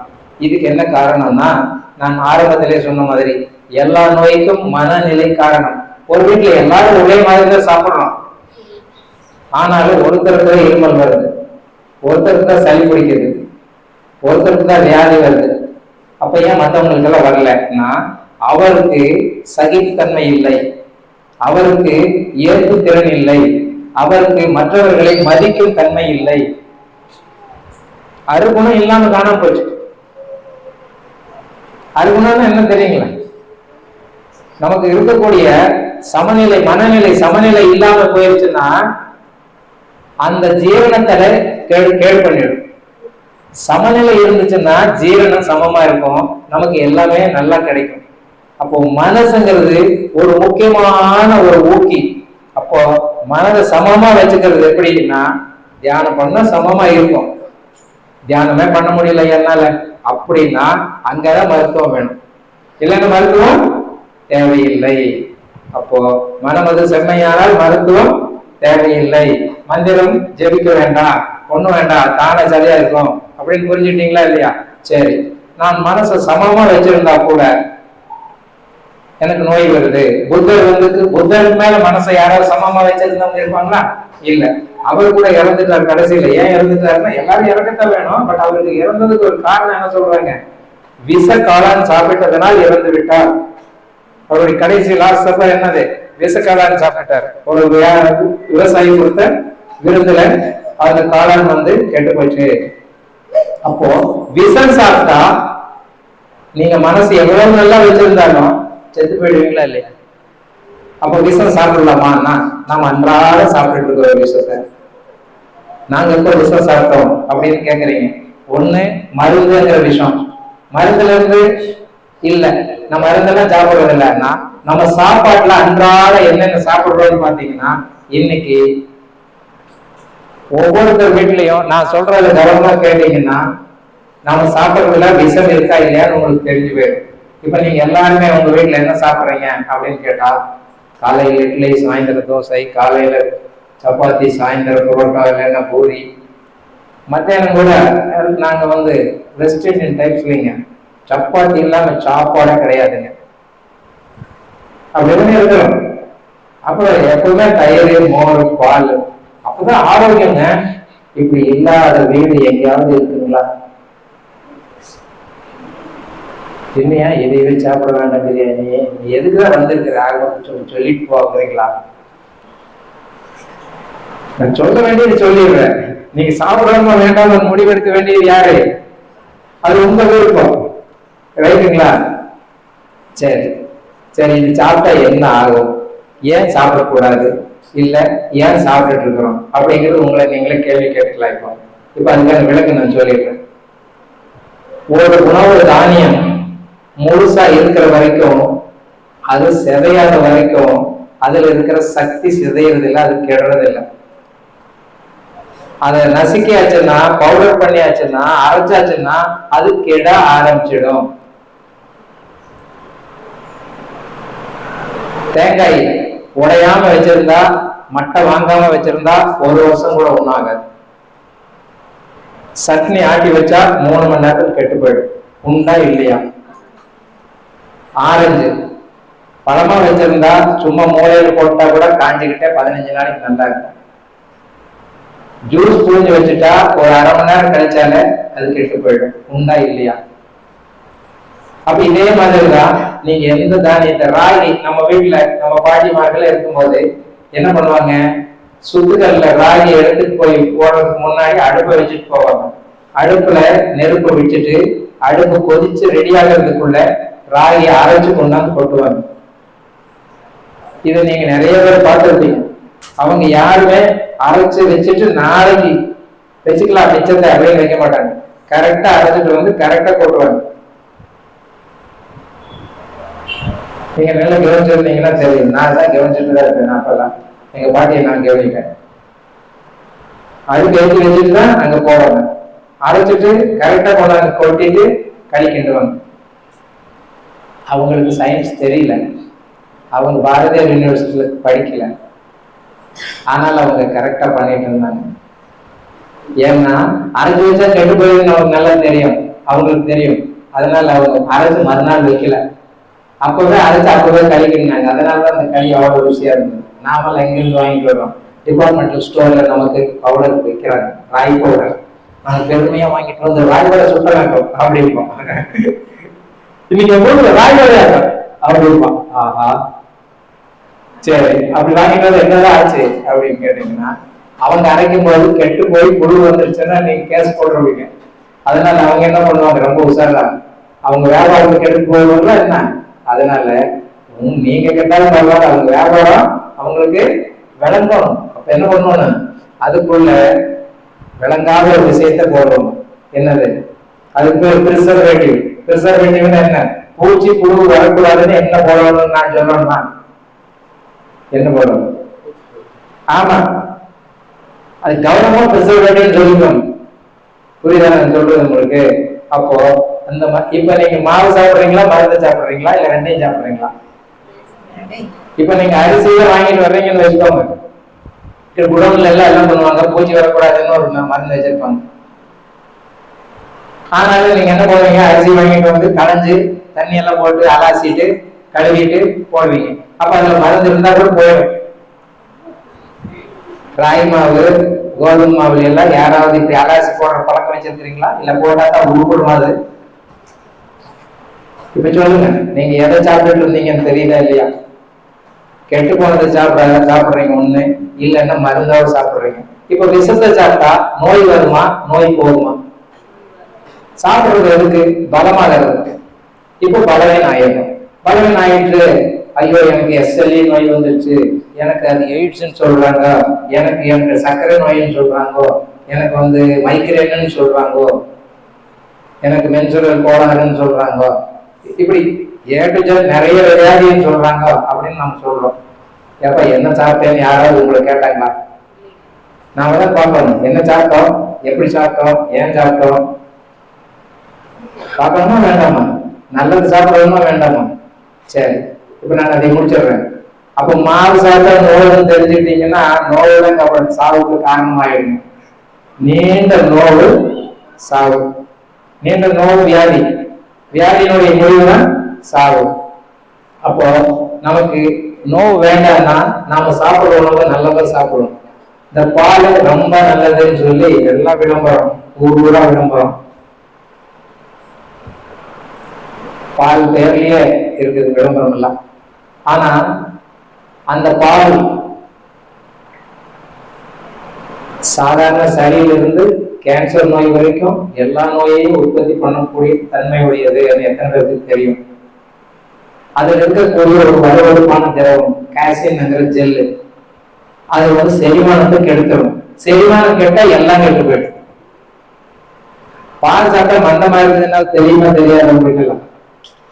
அதுதான் செரிமானம் கெட்டு போச்சுன்னு அர்த்தம், வேற ஒண்ணும் இல்லை. பால் சாப்பிட்டா பசிக்கிறதே இல்லை. பால் சாப்பிட்டா என் குழந்தை நல்லா தூங்குதுன்றீங்க. உங்க தாய்ப்பாலை தவிர வேற எந்த மிருகத்தின் பாலும் கொடுக்க கூடாது. மிருகப்பால் எல்லாமே அந்தந்த மிருகத்துக்கு தானே தவிர நமக்கு இல்லை. இந்த உலகத்துல எந்த மிருகமும் இன்னொரு மிருகத்தினுடைய பாலை குடிப்பதில்லை. மனுஷன் மட்டும்தான் அந்த வேலையை செய்யறான். புரியுதுங்களா? அப்போ அந்த பாலை செரிமானம் பண்ணக்கூடிய என்சைம்ஸ் வந்து நம்ம கிட்ட இல்லைன்னு சொல்லி பெரிய பெரிய டாக்டரை கண்டுபிடிச்சிட்டாங்க. இப்ப இந்த பால் சாப்பிடுறதுனாலதான் உங்களுக்கு செரிமான கோளாறு வர்றதுனால சாதாரண சளியிலிருந்து ஆஸ்துமா, பிபி, தைராய்டு இந்த மாதிரி விதவிதமான நோய்கள் வருகிறது கண்டுபிடிச்சிருக்கிறாங்க. சரி, இதுக்கு ஏதாவது எவிடென்சியல் ப்ரூஃப் இருக்கா? ஏன்னா விஞ்ஞானம் யாரோ ஒருத்தர் பேரை சொல்லி நம்ம பாட்டு போயிட்டே இருக்கோம். வரலாறு மூலமா ஏதாவது எவிடென்சியல் ப்ரூஃப் இருக்கா அப்படின்னு கேட்டா, இப்ப நான் இந்த பாலும் மாவும் அதிகமாக பயன்படுத்தக்கூடிய ஒரு இந்தியாவில் ஒரு இடம் இருக்குது. அந்த இடத்துக்கு பேர் பஞ்சாப். சுருக்கமா முடிச்சிடுறேன். பஞ்சாப்ல என்ன சாப்பிடுறாங்க? எல்லாருமே இது மாதிரி தான் சாப்பிடுறாங்க. சரி, அங்க என்னதான் ஆகி போச்சுன்னா, அங்கதான் இந்தியாவிலேயே கேன்சர் எக்ஸ்பிரஸ்ங்கிற ரயில் ஓடுது. அப்படின்னு என்ன அர்த்தம்? கேன்சர் நோயே வரும்னா மற்ற நோயெல்லாம் வருமா வராதா? சரி, இந்த மாவுக்கு ஏதாவது விஞ்ஞானபூர்வமான விளக்கங்கள் கொடுக்க முடியுமா அப்படின்னா, கோதுமையில குளுட்டனின் ஒரு பொருள் இருக்குது. அந்த குளுட்டனின் என்ன பண்ணும், இவனுடைய பேன்கிரியாஸ்ல இருக்கிற பீட்டா செல் அழிச்சிடும். அதுக்கு பின்னாடி உனக்கு இன்சுலினை சுரக்காது. அப்புறம் நீ வந்து அந்த மாட்டுல இருந்து பண்ணையில இருந்து கொடுக்குற இன்சுலினை எடுத்து நீ குத்திக்க வேண்டியதுதான் சொல்றாங்க. இதெல்லாம் நமக்கு தேவையா? நம்ம ஊர்ல விளையிற அரிசி சாப்பிடுறது போட்டு நாம எதுக்கு எவனோ சொன்னான்னு சொல்லி கோதுமை திங்கிறோம்? நமக்கு எனக்கு புரியவே இல்லை. உண்டா இல்லைங்களா? இட்டாலியிலிருந்து வந்து ஓட்ஸை திங்கிறோம். நம்ம ஊர்ல இருக்க குதிரை திங்கக்கூடிய பொருள் திங்கலாம், நல்லா ரொம்ப நல்லது. அதை விட்டுட்டு எங்க இருந்தோ வேலை சாப்பிடுறோம். எங்கிருந்தோ வர்றதெல்லாம் அவன் சாப்பிட வேண்டியது. நம்ம ஊர்ல விளையிறதுக்கு 3 மடங்கு வேல்யூ நாம உணர்ந்துக்கணும். இப்போ காந்தலூரில் ஆப்பிள் விளைஞ்சதுன்னு சொன்னாங்க, கேரளா நமக்கு பக்கம் தானே. காந்தலூர் ஆப்பிள் 300 ரூபாய்க்கு விற்றாங்க, விற்கணும். ஏன்னா அது லோக்கல்ல விளைஞ்சது. நீ சிம்லா ஆப்பிள் போனா நீங்க 50 ரூபாய் கொடுத்தால் வாங்கக்கூடாது. நாய்க்குள் போட மாட்டேன், நாய் செத்து போயிருன்னு சொல்றோம். இதுதான் நம்மளுடைய அறிவுத்தன்மை. நம்ம ஏரியாவில் விளையிறது நம்ம உணவு. ஒரு 300 கிலோமீட்டர் டயர்ல விளையிற உணவு தான் நம்ம உணவு. அதை விட்டு வெளியே இருந்து வாங்குற உணவெல்லாம் பஞ்சத்துக்கு வாங்குற உணவு. அது ஏதோ உயிரை வச்சுக்கிட்டு இருக்கிறதுக்காக, ஆரோக்கியத்துக்கான உணவு கிடையாது. நல்லா புரிஞ்சுக்கோங்க. அப்போ தானியம் இல்ல கோதுமை நம்ம உணவு கிடையாது. புரியுதுங்களா? பால் இன்னொரு விலங்கினுடைய பால், அது நம்மளுடைய உணவு கிடையாது. இந்த ரெண்டும் உங்களுக்கு ஆபத்தை உண்டாக்குதுங்கிறதுக்கு தான் பஞ்சாப் நல்ல உதாரணம். சரி, அப்படி என்னதான் சாப்பிடுறது? நிறைய பேர் ரொம்ப காண்டா இருப்பாங்க எம்எல்ஏ, இதுதான் சாப்பிடுவாங்க, எதுதான் சாப்பிடுறது அப்படின்னு சொல்லி ரொம்ப கேட்டா கேட்டுட்டாங்க ஒரு நாள். இவங்க எல்லாம் அமைதியா இருக்காங்க, தவம் பண்ணதுனால அமைதியா இருக்காங்க, வேற ஒண்ணும் இல்லை. சரி, என்ன சாப்பிடலாம் அப்படின்னா, இப்ப நமக்கு உயர்ந்த உணவு, கெடாத உணவு அப்படின்னு பார்த்தோம்னா, இப்ப அரைச்சா கெட்டு போயிடுச்சு அப்படின்னா அரைக்காத முழு தானிய உணவு. முழு தானிய உணவு சோறு, வேற ஒண்ணும் இல்லை, சாப்பாடு. ரைஸ், வெள்ளை ரைஸ், அது கலர் கலரா கூட நீங்க சாப்பிடுங்க, அது ஒன்றும் தப்பு கிடையாது. ஆனா முழு தானியமா முழுசா இருக்கணும். நீங்க அந்த ரவை ஆக்கியோ, இட்லி ஆக்கியோ, சட்டை ஆக்கியோ சாப்பிட வேண்டாம். அப்படியே சாப்பிட வேண்டாம், உடனே அரைச்சு உடனே சமைச்சு உடனே சாப்பிட்டு விட்டுடுங்க. மறுநாள் சட்டையை கம்பி வச்சிருங்க, எடுத்து மறுநாள் வச்சு அப்படியே அது எத்தனை நாள்னு எக்ஸ்பைரி டேட்டே தெரியாம அப்படித்தானே நம்ம எல்லாம் சாப்பிட்டு இருக்கோம். அதுக்கு வீட்டுல ஒரு பொட்டியோ வச்சிருக்கோம்ல, 3 பார்த்துட்டு அதுக்குள்ள வச்சுட்டா கெடுதலே நினைச்சுக்கிறோம். ஆமா, நீங்க கெடுதலையா கெட்டுச்சா எப்படி தெரிய நினைச்சீங்கன்னா, நீங்க அதை சாப்பிட்டதோ நிறைய வாய்வா புரியுதுன்னா கெட்டு போச்சுன்னு அர்த்தம். ரொம்ப ஆச்சரியப்படுறதுக்கு ஒண்ணுமே இல்லை. நீங்க சாப்பிட்டுட்டு அது ஒன்றும் தொந்தரவு இல்லாம இருக்குதுன்னா நல்லா இருக்கு, பரவாயில்லன்னு அர்த்தம். ஈஸி கண்டுபிடிக்கிறது. நீங்க ஃப்ரிட்ஜில் வச்ச காய்கறி எல்லாம் சாப்பிட்டீங்கன்னா, ஃப்ரிட்ஜில் வச்ச மாவெல்லாம் சாப்பிட்டீங்கன்னா நிறைய போயிட்டே இருக்கும். பாவம், எல்லாரும் பொல்யூஷன் ஆயிடுவாங்க பக்கத்துல இருக்கிறவங்க எல்லாம். அப்படி பொல்யூஷன் பண்ணாம இருக்கணும்னு நினைச்சீங்கன்னா சுகமான உணவு சாப்பிடுங்க. அதுல உயர்ந்த உணவு சாதம். அடுத்தது பச்சை காய்கறிகள்ல கீரைகள். கீரைகள் அடுத்த உணவு, அது வேக வச்சது. அடுத்தது வேக வச்ச காய்கறிகள், அதற்கும் மேலானது வேக வைக்காத காய்கறிகள். சாலட்ஸ் சொல்றோம்ல, பச்சை காய்கறிகள். எல்லாத்தை விட உயர்ந்த உணவு பழ உணவு. அந்தந்த சீசனுக்கு விளையிற பழங்கள், அதுலயும் புழிஞ்சா ஜூஸ் வருது இல்ல, அந்த பழங்கள் தான் மிக உயர்ந்த உணவுகளில் உணவு. ஒரு பேலன்ஸ்டு டயட், சக்தி உள்ள உணவு வேணும் அப்படின்னா அதுக்கு பேரு இந்த நட்ஸ் சொல்றோம்ல, அது எப்படி சொல்லலாம் நம்ம தமிழ்ல? விதைகள். ஆமா, விதைகள்ல பெரிய விதை எது? மாங்காய் விதைன்னு சொல்லக்கூடாது, தேங்காய் விதை. தேங்காயில மிகப்பெரிய நட்டு, நட்டுல மிகப்பெரிய நட்டு தென்னை நட்டு தான். தென்னை தான் மிகப்பெரிய நட்டு. சரி, அது ரொம்ப நல்லதானா? ரொம்ப ரொம்ப ரொம்ப ரொம்ப ரொம்ப நல்லது. எப்படின்னு கேக்குறீங்களா? தாய்ப்பால்ல இருக்கக்கூடிய ஒரு பயோகெமிஸ்ட்ரி, அதாவது தாய்ப்பால் சாப்பிட்டா உடம்புல என்னெல்லாம் மாற்றங்கள் நடக்குமோ அதே மாற்றத்தை நடத்தக்கூடிய ஒரு உணவு இருக்குதுன்னா அதுதான் தேங்காய். நமக்கெல்லாம் என்ன சொல்லி கொடுத்துருக்காங்க? தேங்காய் சாப்பிடாத, கொழுப்புன்னு செத்து போயிடுவேன். எதை படிச்சாலும் சொன்னா கூட பரவாயில்ல, படிக்காதவங்க அப்படித்தான் சொல்றாங்க. எங்க தோட்டத்துல படிக்கிறது, அவனுக்கு பேப்பர்லாம் படிக்க தெரியாது, கையெழுத்த போட தெரியாது. அவன் பார்த்து கேட்கிறேன், ஏன் நிறைய தேங்காய் கிடைக்குறப்பா, ஒண்ணு எடுத்துட்டு வந்து அங்க போடு, இல்லைன்னா உடைச்சு டெய்லி ஒரு நெய்யா தின்னு, நல்ல நெஞ்சுக்கு உறுதியா இருக்கும். அவன் என்ன பார்த்து ஒரு கேள்வி கேட்டான் பாருங்க, பொண்ணா செத்து போயிடுவான் பொண்ணா இது சாப்பிட்டா அப்படின்னா. ஏன்னா கொழுப்பு போனா கொழுப்பு அப்படின்னா நான் ஆடி போயிட்டேன். என்னடா கொழுப்புங்கிறான், அவனுக்கு எப்படி போய் சேர்ந்ததோ தெரியல அந்த கொழுப்பு. அறிவா கெடுத்து போச்சு. இது ஒரு எக்கனாமிக்கல் வார். என் நாட்டுல விளையிற தேங்காய் எல்லாம் வேற நாட்டுக்கு போகுதுன்னு அவனுக்கு தெரியாது, பாவம். படிச்ச நமக்காவது தெரியணுமா வேண்டாமா? எங்க அம்மா கல்யாணத்துல என்ன விலை வித்தது இந்த பவுன் 1959 90 ரூபா. இன்னைக்கு என்ன விலைக்கு விற்கிறது பவுன்? 60,000 ரூபாய். 90 ரூபாய் எங்க, 60,000 ரூபாய் எங்க? அன்னைக்கு தேங்காய் அதே 1 ரூபா 2 ரூபாய்க்கு தான் வித்தாங்க. இன்னைக்கு தேங்காய் அதே 20 ரூபாய் 10 ரூபாய்க்கு தான் விற்கிறாங்க. அப்படின்னா என்ன அர்த்தம்? அந்த தேங்காயினுடைய மகத்துவம் எவனுக்கும் விளங்கலன்னு அர்த்தம். நமக்கு விளங்காம இருக்கலாமா? தாய்ப்பாலை விட மேலானது தேங்காய். ஏன்னா தாய்ப்பால் கூட நம்ம கண்டது கழிச்சது சாப்பிட்டு தொழில் பண்ணிடுறோம். தேங்காய் அப்படி இல்லை, ஒரு தாவரம். அதை எப்படி வளர்த்தி மேல கொண்டு போய் நமக்கு மிகப்பெரிய ஆன்மீக உணவாக தருகிறது. உயரத்துல வளர்ற உணவு மிக உயர்ந்த உணவு. நல்லா ஞாபகத்தில் வச்சுக்கோங்க. தேங்காய் இல்லாத வீடு இருக்கக்கூடாது. தேங்காய் எப்படி சாப்பிடுறது? கடிச்சா வாயெல்லாம் வலிக்குது, பல்லு வலிக்குது, அப்படி சொல்லுவீங்க, எனக்கு தெரியும். அதனாலதான் சாப்பிடல. தேங்காய் பால் எடுங்க, பாலுக்கு பதிலாக தேங்காய் பால் எடுங்க.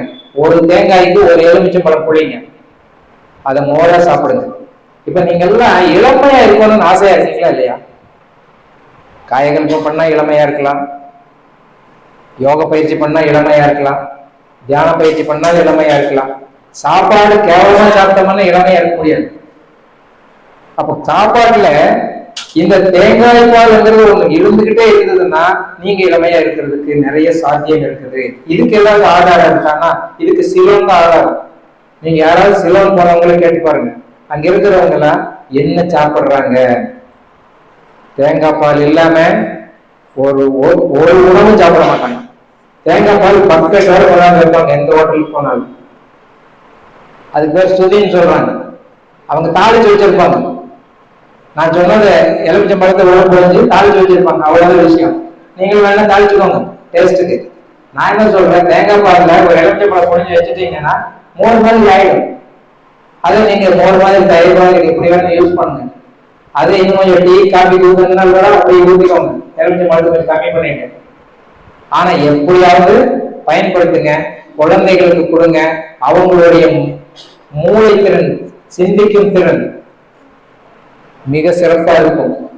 ஏன்னா மூளை செல்களை வளர்க்கக்கூடியதில் முக்கிய பங்கு வகிக்கிறது இந்த தேங்காய் பால் என்பதை மறந்துவிடக்கூடாது. நம்ம குழந்தைகள் எல்லாம் ரொம்ப ஆற்றல் அறிவாற்றலா இருக்கணும்னா என்ன வேணும்? தேங்காய் பால் அவசியம் வேணும். புரியுதுங்களா? அப்ப நம்ம சாப்பிடுற உணவுல பழங்கள் உயர்ந்த உணவு, பச்சை காய்கறிகள், அதுக்கு அடுத்தது இந்த கொட்டை வகைகள். கொட்டை வகைகள்ல தேங்காய் தான் மிகப்பெரிய கொட்டை. அதுக்கு அடுத்தது நிலக்கடலை. அப்புறம் நீங்க உங்களுக்கு வேற வாய்ப்பு கிடைச்சது, நல்ல வசதியா இருக்குதுன்னா பாதாம், பிஸ்தா, முந்திரி என்ன வேணா சாப்பிடுங்க. ஆனா இதெல்லாம் நனையாம சாப்பிட்டீங்கன்னா சரியா வராது.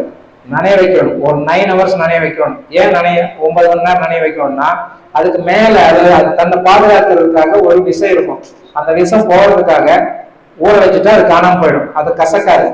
அது கசக்காதுன்னா விஷம் போயிடுச்சுன்னு அர்த்தம். அப்பதான் சாப்பிடணும். அப்பதான் செரிமானம் ஆகும். நீங்க முந்திரி கூட அப்படியே சாப்பிட்டீங்கன்னா பவுடரா கரெக்ட் முறுக்குன்னு சொல்லும். ஆனா செரிமானத்தில் கோளாறு பண்ணும்.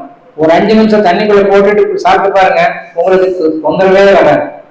ஜீரணத்துல தொந்தரவே வராது. ஜீரணத்துல தொந்தரவு வரலன்னா தான் உங்களுக்கு அது தன்வய மாறல் ஆகுது, ஈஸியா ஆயிடுச்சுன்னு அர்த்தம். தன்வய மாறுதுன்னு என்ன அர்த்தம்? பழமா இருந்தது நீங்களா மாறிட்டீங்கன்னு அர்த்தம். ஐயா சொல்லுவாரு வேதாத்திரி ஐயா, இந்த கடல் நீர் எம்பது ருசியா இருக்குது அப்படின்னாரு. இளநீரை பார்த்து கடல் நீரா? முச்சான் செட்டியார் சொன்னாரா? கடல் நீர் இல்லது இளநீங்கய்யா அப்படின்னு. இளநீ தான் கடல் நீரா இருந்து ஆவியாகி இப்போ மரத்துக்குள்ள போய் அது உறிஞ்சி இப்போ இளநியா கிடைச்சிருக்குது அப்படிம்பாரு. அது மாதிரி இந்த இளநீர்லயும் அல்லது தேங்காயிலையும் இருக்கக்கூடிய மிகப்பெரிய அமுதத்தை நாம் பருகணும், பயன்படுத்தணும், நல்லா ஆரோக்கியமா இருக்கணும், இளமை தக்க வச்சுக்கணும். அப்படிங்கிற அந்த ஆர்வத்துல இதை நீங்க தவறாம கடைபிடிக்கணும். ரைட்? அப்போ உணவுல என்னன்னு தெரிஞ்சிட்டீங்க. இது எப்படி சாப்பிடணும்னு நமக்கு தெரியல. ஐயா சாப்பிட தெரியாதா என்ன? எல்லாம் தெரியும் எனக்கு. ஆனாலும் நாம என்ன பண்ணுவோம், அதெல்லாம் ஓவர் ரூல் பண்ணிடுவோம். எப்படி? டிவிக்கு முன்னாடி உட்கார்ந்து சாப்பிடுறது 85% மக்கள் உண்டா இல்லையா? ஏங்க கொஞ்ச நேரமா டிவி பார்க்க வேண்டாமா அப்படின்னு சொல்லிட்டு அந்த சாப்பிடும் போதுதான் டிவி பார்க்கறதா? சாப்பிடுறதுங்கிறது ஒரு மிகப்பெரிய தியானம். ஆமா, நீங்க சாப்பிடுற உணவு உங்களாக மாறுகிறது. அதுல உங்களுடைய மனநிலை ஒரு முக்கியமான விஷயம். அதுக்கு அந்த காலத்துல சாப்பிடும்போது குடும்பத்தோட உட்கார்ந்து சாப்பிடுவாங்க. சாப்பிடும்போது அந்த பாடல் பாடிட்டு மனசு அமைதியா வச்சுக்கிட்டு இந்த உணவு நானாக மாற வேண்டும் அப்படிங்கிற அந்த சங்கல்பத்தோட சாப்பிடணும். நாம என்ன பண்றோம்? எவனோ காலையில் கட்டிட்டு இருப்பான், டிவியில அழுதுகிட்டு இருப்போம், ஒரு அம்மா காசு வாங்கி பூன்னு அழுதுட்டு இருக்கு, கண் தண்ணி வந்துட்டு இருக்கோம். அதை பார்த்தா நமக்கு கண்ணில் தண்ணி வரும். இப்ப சாப்பிட்டோம்னா வாயில வருமாங்க? வாயில வரலன்னா வயிற்றுல ஜீரணத்துக்கு ஜலம் வராது, செரிமானம் ஆகாது, இன்சுலின் சுரக்காது, அப்புறம் சக்கரை நோய் தானா வந்துடும். அது மட்டும் இல்ல, எல்லா நோயும் வந்துடும். அப்போ சாப்பிடும் போது அந்த 10 நிமிஷமோ 15 நிமிஷமோ ஒரு தியானமாக நினைத்து அதை முழுமையாக மனநிலையில வச்சு அமைதியான மனநிலையில திருப்தியா சாப்பிடணும். ருசிச்சு சாப்பிடணும். ருசிச்சு சாப்பிடணும்னா அதுல உணவு மேல கவனமா இருந்தாலே ருசிக்கும். வாயில போடுறது முழுங்கக்கூடாது, அதை ருசிக்கணும். ருசிக்கணும்னு என்ன? கடிச்சாதான் ருசிக்கும், மென்னாதான் ருசிக்கும். அதுக்காக எண்ணிட்டே மெல்ல வேண்டாம். ருசிச்சதுன்னா உங்களுக்கு மெல்ற தன்மை கூடிட்டே இருக்கும். சாப்பிட்டுட்டே இருக்கும்போது ஒரு இடத்துல அந்த ருசி காணாம போகும். இதெல்லாம் டிவி பார்க்காத சாப்பிட்டாதான் தெரியும். இப்ப நான் உங்களுக்கு சொன்ன ஏதோ வேத்து கழகத்துல இருந்து வந்த மாதிரி என்னை பார்ப்பீங்க. நீங்க சாப்பிட்டு பாருங்க, ருசிச்சு சாப்பிட்டு பாருங்க. ஒரு இடத்துல சப்புன்னு இருக்கும். ஏன் சப்புன்னு இருக்குது? அந்த இடத்துல நிறுத்துன்னு அர்த்தம். இனி இதுக்கு மேல சாப்பிட்டீங்கன்னா உள்ள செரிமானம் ஆகிறதுக்கு அங்க ஜீரண நீர் இல்லை, அதனால இனிமேல் சாப்பிடாதேன்னு அர்த்தம். இத மகரிஷி வேதாத்திரி சொல்ற மாதிரி நான் உங்களுக்கு சொல்றேன். உங்களுக்கு ரொம்ப பிரியம் எது? பாதாம் அல்வா. ஒரு கணக்குல உங்க ஃப்ரெண்டு வாங்கிட்டு வந்து கொடுத்துட்டு, ராஜா உனக்காக தான் வாங்கிட்டு வந்தேன், நீ சாப்பிட்றத நான் பார்க்கணும், இந்த சாப்பிடு அப்படின்னு ஸ்பூனையும் கையில கொடுத்துட்டோம். நீங்க என்ன பண்ணீங்க? அப்படியே குதி ஒன்னா சாப்பிட்டீங்க. ஒரு 4 ஸ்பூன் சாப்பிட்டீங்க. 5வது ஸ்பூன் அவனை பாக்குறீங்க, ஏண்டாப்பா? இல்ல 4 ஸ்பூன் நல்லதா இருந்தது, 5வது ஸ்பூன் தித்திக்குது, தவட்டது, இதுக்கு மேல என்னால முடியாது அப்படிங்கிறான். ஏன்? அதே தேங்காய் அதே பாதாம் அல்வா, அதே வாயி, அதே ஸ்பூனு, ஏன் தவட்டுது? இதுக்கு மேல உள்ள செரிமானத்துக்கு அங்கே ஒண்ணும் பொருள் இல்லைன்னு அர்த்தம். புரியுதா இல்லைங்களா? நாம என்ன பண்றோம்? டார்கெட், இந்த டிஃபன் கேரியரை முடிக்காம, இந்த 4 கரண்டியை முடிக்காம, அல்லது அந்த சாம்பார் சாதம் அந்த ரைஸ் முடிக்காம எந்திரிக்கிறது இல்லை, முடிவோடு உட்காந்துக்கிறோம். இது டார்கெட் ஓரியன்டட் ஜாப். அப்படி இருக்கக்கூடாது. நம்ம சுவை நம்மை வழிகாட்டும் மிகப்பெரிய வழிகாட்டி. எங்க நிறுத்தணும் அப்படின்னு அது சொல்லிக் கொடுக்கும். அதை மட்டும் கரெக்டா ஃபாலோ பண்ணா உங்களுக்கு நோய் வருவதற்கான சாத்தியமே இருக்காது. ஃபாலோ பண்ணலாமா? பசி அடுத்தது. எப்ப சாப்பிடணும்? பெல் அடிச்சா சாப்பிட வேண்டியதான், புட்டல் வீட்டு போன சாப்பிட வேண்டியதான். அப்படி இல்லை. பசி என்கிற உணர்வு நமக்கு இருக்கணும். பசிதான் குவாலிபிகேஷன் சாப்பிட்றதுக்கு. 1ஆம் கிளாஸ்ல இருந்து 2ஆம் கிளாஸ் போகணும்னா 2ஆம் கிளாஸ்ல பாஸ் பண்ணிருக்கணும். அப்பதான் 2ஆம் கிளாஸ் கொண்டு உட்கார வைப்பாங்க. அது மாதிரி நீங்க உங்களுக்கு சாப்பிட்றதுக்கான குவாலிபிகேஷன் என்னங்க? பசி இருந்தாலும் ருசிக்கும், ருசி இருந்தாதான் அளவு தெரியும். அப்போ பசிக்கும் போது நம்ம சாப்பிடணும். அதெல்லாம் முடியலைங்க, என்னால வேலைக்கு போறது காலையில எந்திரிச்சது 8 மணிக்கு நான் வேலைக்கு போவேன். பரவாயில்ல, 8 மணிக்கு வேலைக்கு போங்க. அப்போ ஒரு 5:30 மணிக்கு எந்திரிங்க. ஒரு 2.5 மணி நேரம் முன்னாடி எந்திரிங்க.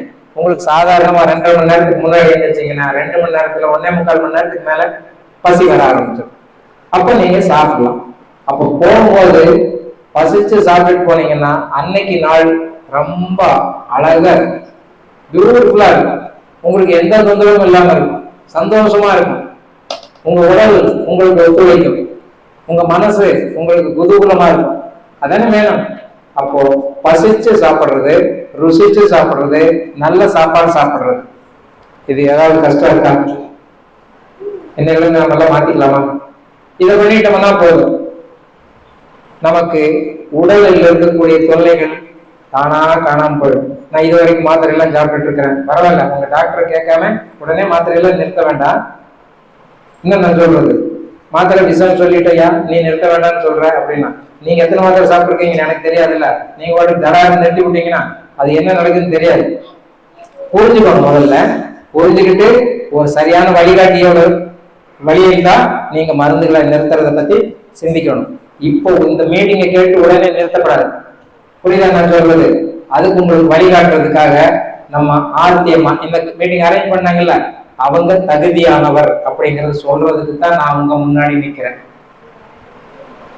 உங்களுக்கு வழிகாட்ட தகுதியானவர், அவங்கள பயன்படுத்திக்கலாம். உங்களுக்கு என்ன தொந்தரவு வந்தாலும் அவங்கள பயன்படுத்திக்கிட்டு நீங்க உங்களுடைய பிரச்சனையிலிருந்து வெளிவரதுக்கு அவங்க உங்களுக்கு வழிகாட்டுவாங்க. அக்குபஞ்சர் சித்தாந்தத்தின் மூலமாக உங்களுக்கு வழிகாட்டுவாங்க. தேவைப்பட்டால் உங்களுக்கு அக்குபஞ்சர்ல ட்ரீட்மெண்ட் தருவாங்க. ஓகேவா? இதுதான் ஆரோக்கியம். அவரவர் விருப்பத்துல நாம மனசுக்குள்ள வச்சுக்க வேண்டியது.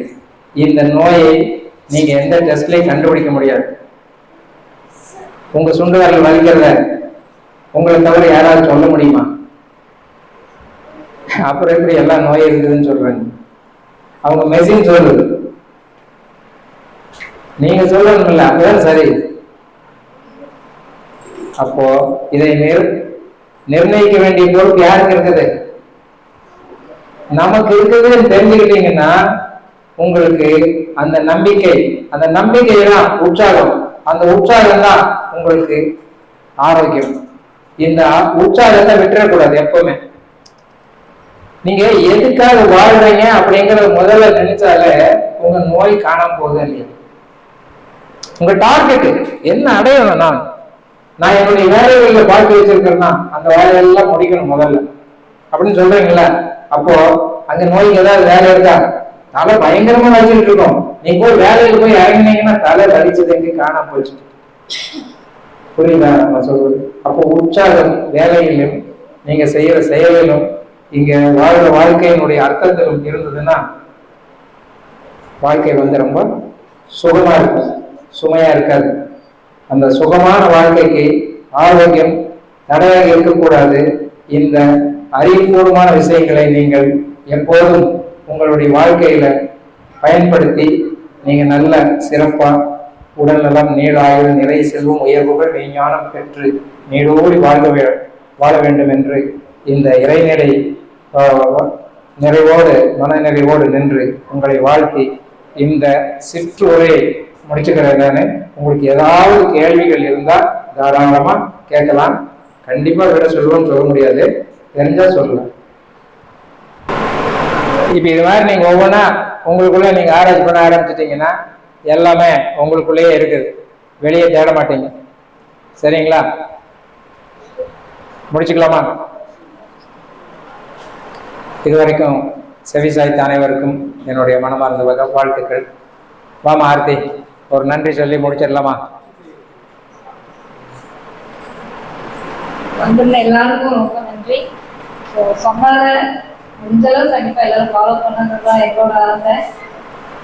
வந்ததுக்கு ரொம்ப ரொம்ப நன்றி மெயின் சார். தேங்க்யூ. நான் கொடுத்ததுக்காக சார் வந்தாரு, ரொம்ப நன்றி சார். இல்ல இங்க நடத்துறதுக்கு நான் கொடுத்து வச்சிருக்கோம்.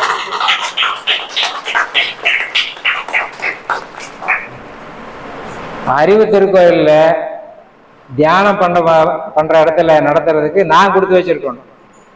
நான் இப்ப மன்றத்துக்கே போக முடியறதில்ல. மன்றத்துல இருந்தவன பிடிச்சிட்டு போனவங்க தான் எனக்கு திருப்பி கொண்டாந்து விட மாட்டேங்கிறாங்க. ஆமா, இந்த மாதிரி சந்தர்ப்பத்துலதான் நான் மன்றத்துக்கே வர்றேன். எங்க ஊர்ல 2 மன்றத்துக்கு என்னை பவுண்டர்னு சொல்லிக்குவாங்க. நான் அந்த பக்கம் போறதே இல்லை.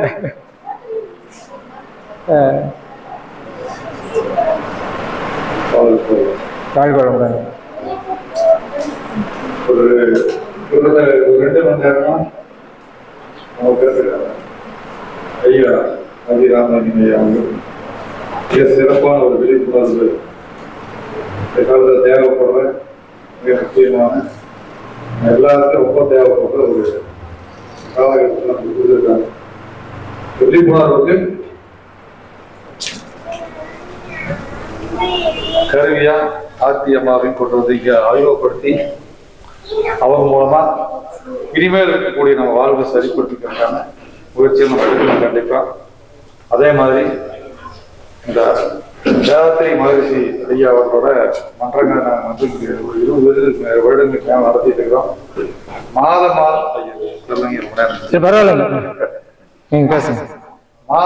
நாங்கள் வந்து நோட்டீஸ் மூலமாகவும் சுவர் விளம்பரம் மூலமாகவும் நிறைய விளம்பரப்படுத்தி நிறைய நாங்கள் விளம்பரப்படுத்துகிறோம். ஆனால் வந்து நிறைய அன்பர்கள் வர்றாங்க. ஒரு 20 பேருக்கு குறைவாக தான் வர்றாங்க. நாங்கள் நிறைய 100 நோட்டீஸ் 100 பேர் நம்ம ஐயங்களை பார்த்து எல்லாம் நோட்டீஸ் கொடுத்தா கூட வர்றதில்லை. விழிப்புணர்வு ரொம்ப கம்மியாக இருக்குது. அதாவது ஹெல்த் சம்மந்தமான விழிப்புணர்வு ரொம்ப கம்மியாக இருக்குது. நம்ம குடும்பத்தில் ஒரு பாதிக்கப்படுறப்ப அதை நம்ம நினச்சி பார்க்குறோம். நினச்சி பார்த்து அந்த டைமில் அவசரமா ஒடியாடுறோம். அப்போ வந்து பாதிக்கடை தாண்டி இருக்குது. அப்போ என்னென்னா அதை உண்மையை பண்ண முடியாத சூழ்நிலை இருக்குது. இன்னைக்கு வந்து ஒரு கிடைச்சது ஒரு உண்மையாகவே அருமையான விருந்து நம்மளுக்கு கிடைக்கும். விருந்துங்கிற உணவு மட்டும் இல்லை, இந்த மாதிரி விருந்துகள் கிடைக்காது, நம்மளுக்கெல்லாம் இலவசமா கிடைக்குது. இது எல்லாமே நம்ம வந்து நம்ம முன்னோர்களோ யாரோ பண்ணிக்கணும். கண்டிப்பா பண்ணியிருந்தா இந்த மாதிரி விஷயமா நமக்கு கிடைக்கும். அதே மாதிரி ஆர்த்தி அம்மாவும் அவர்கள் குழுவினரும் நிறைய பேருக்கு வந்து விளம்பரப்படுத்திக்கலாம் இதே கூட. ஆனா விளம்பரப்படுத்தி நம்ம ஒரு 30-40 பேருக்கு தான் கிடைச்சிருக்கு இந்த வாய்ப்பு கூட. வாய்ப்புகள் கண்டிப்பா கிடைக்காது. இந்த வாய்ப்புகள் எல்லாமே இறைவன் நம்மளுக்கு அளிக்கக்கூடிய வாய்ப்புகள். மனிதர்கள் அளிக்கிற வாய்ப்பு வேற, இறைவன் அளிக்கிற வாய்ப்பு. இந்த வாய்ப்புகள் வந்து நம்மளை இறைவனை செலக்ட் பண்ணியிருக்கு. நம்ம நினைச்சுக்கிறோம் நம்ம நிறைய வேலை விட்டு போட்டு வந்துக்கிறோம் நினைச்சுக்கிறோம். அப்படி இல்லை. இனிமேல் நீங்க வந்து கிளியர் ஆகணும், உடல்நிலையெல்லாம் சரியாகவும் இருக்காது. நம்ம இறைவனே நம்மளை செலக்ட் பண்ணியிருக்கு. அவங்க மட்டும் உட்கார்ந்துருக்கீங்க. கொஞ்சம் பேர் கூட வெளியே வந்து போயிட்டாங்க. அதனால மகரிஷின்னு ஒரு விஷயம் சொல்லிக்கிறாரு, வாழ்த்த நாமும் வளமாவோம், வாழ்த்த படம் வளமாவும் சொல்லிக்கிறார். அது மாதிரி அவர்கள் அருமையான வகுப்பை எடுத்து கொடுத்தேன். ஐயாவை அவர் குழுவை சேர்ந்தவங்க நான் வாழ்த்துறேன். கண்டிப்பா இன்னைக்கு வந்து ஹெல்த்தி லிவிங், ஆரோக்கியம் அவரோட விருப்பம். இதுக்கு மேலே யாரும் சொல்லவே முடியாது. ஆரோக்கியம் அவங்க விருப்பம் தான். நீங்க விருப்பப்பட்டா ஆரோக்கியமா இருக்கலாம், விருப்பம் இல்லைன்னா ஆரோக்கியமா இருக்க முடியாது. விருப்பத்துக்கு நம்ம ஆர்வம் தூண்டணும். அந்த ஆர்வம் தூண்டுறதுக்காக ஐயா செஞ்சிருக்காரு, அருமையா செஞ்சிருக்காரு.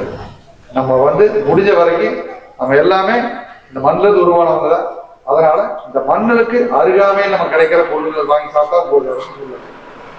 அவருக்கு சொன்ன இந்த 1.5 மணி நேரத்தோட கருத்து சாராம்சம் என்னன்னா, நம்மளுக்கு அருகாமையில் இருக்கிற பொருள் வாங்கி சாப்பிடுங்க. நம்ம டவுட்டே வேண்டியது, அருகாமையில் இருந்த விலையை நமக்கு தெரியும், அதை வாங்கி சாப்பிட்டா போகுங்க ஐயா சொல்லிடுது. அதனால ஐயாவுக்கு அருமையான ஒரு வார்த்தை சொல்லிடலாம். கண்களை மூடி ஐயா சொன்ன மாதிரி கவனங்கள் இருங்க, கண்களை மூடி இருங்க. அதே கவனங்களை தான் கவனம் பழகும் தெரியும். கவனம் என்ன அந்த கவனங்கள் இருந்து ஐயா வாழ்க்கையெல்லாம் நம்மளுக்கு ஒரு வாழ்க்கைக்கான ஒரு வழியை காண்பிச்சிருக்காங்க ஐயா. வாழ்க்கையிறாங்களா? கண்களை மூடி ஐயா பேர் சொல்றேன், வாழ்த்தலாம். வாழ்க்கை வளமுடன், வாழ்க்கை வையக்கம், வாழ்க்கை வாங்க. இன்று நமக்கு அருமையான உடல் சம்பந்தமான, வாழ்க்கை சம்பந்தமான, ஆரோக்கிய சம்பந்தமான வகுப்பை எடுத்துக் கொடுத்த மகி ராமலிங்கம் ஐயா அவர்கள் அவர்களது குடும்ப நலம், அவர்களது மனநலம், அவர்களது உடல் நலம், அவர்களது ஆன்மீக தொண்டு, அவர்களது சமுதாய தொண்டு, அதே போல் ஐயா நமக்கு அறிமுகப்படுத்தியுள்ள அம்மா ஆர்த்தி அம்மா அவர்கள் அவர்களது குடும்ப நலம், அவர்களது மனநலம், அவர்களது உடல் மனம், அவர்களது சமுதாய தொண்டு, இந்த வகுப்பிலே கலந்து கொண்ட நாமும் நமது அன்பு குடும்பமும் வாழ்க வையகம், வாழ்க வையகம், வாழ்க வளம்.